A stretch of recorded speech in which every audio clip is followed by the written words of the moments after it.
नारायणं नमस्कृत्यं नरं चैव नरोत्तमं देवीं सरस्वती व्यासं ततो जयामुदीरये नष्टप्रायेषु भद्रेषु नित्यं भागवतसेवया भगवती उत्तमश्लोके भक्तिर्भवति नैष्ठिकी। 11वें स्कंद में भगवान श्री कृष्ण उद्धव जी को बोलते हैं कि हे उद्धव,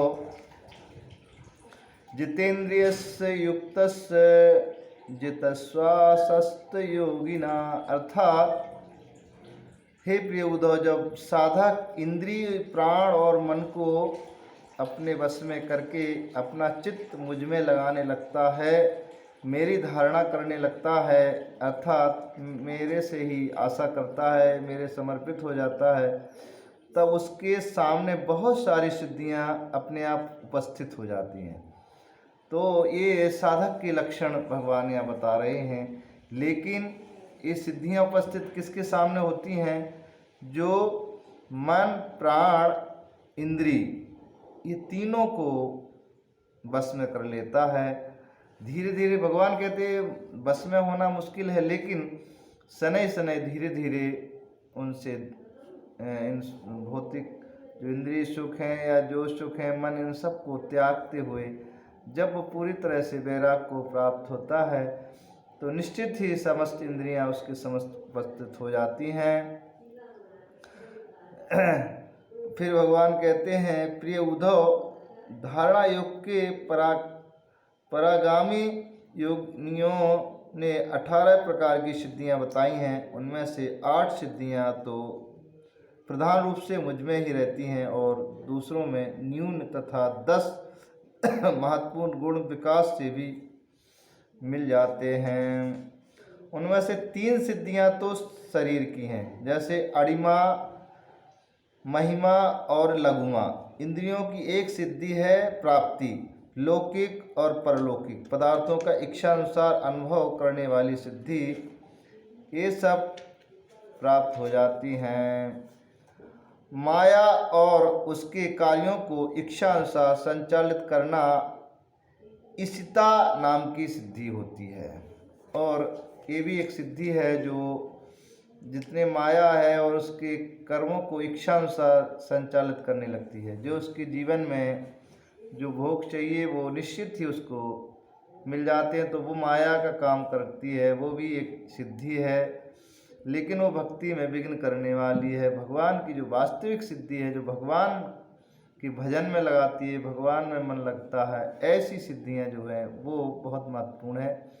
विषयों में रहकर भी उसमें आसक्त ना होना, ये भी एक सिद्धि का काम है कि विषयों में रहिए, दिखने में लगेगा कि बहुत विषयों में है लेकिन उनसे दूर है, आसक्त नहीं है। और जिस सुख की कामना करे उसकी सीमा तक पहुंच जाना।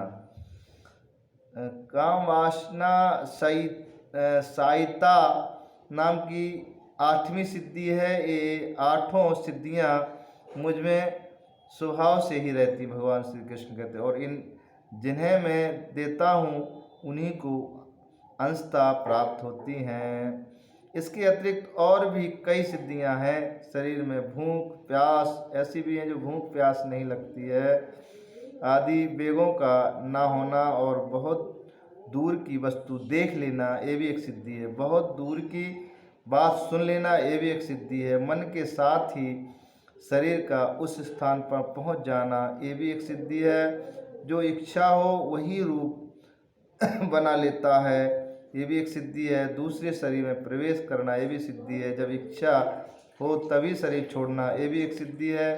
अप्सराओं के साथ होने वाली देव कीड़ा द्वारा दर्शन संकल्प की सिद्धि, ये भी सिद्धि है। सब जगह सबके द्वारा बिना ननु नच के आज्ञा पालन, ये 10 सिद्धियां सतगुण के विशेषक विकास से होती हैं। तो ये भगवान कहते हैं ये सिद्धियां होती हैं, लेकिन जो पूरी तरह से मेरे समर्पित हो जाता है। मन मना भव मद भक्तो मद्धाजी माम नमस्कुरु, है ना। सर्वधर्मान परित्याज्यकम शरणम, सब धर्मान सारे धर्मों का परित्याग करके केवल कृष्ण धर्म, केवल भगवान की भक्ति में लग जाता है।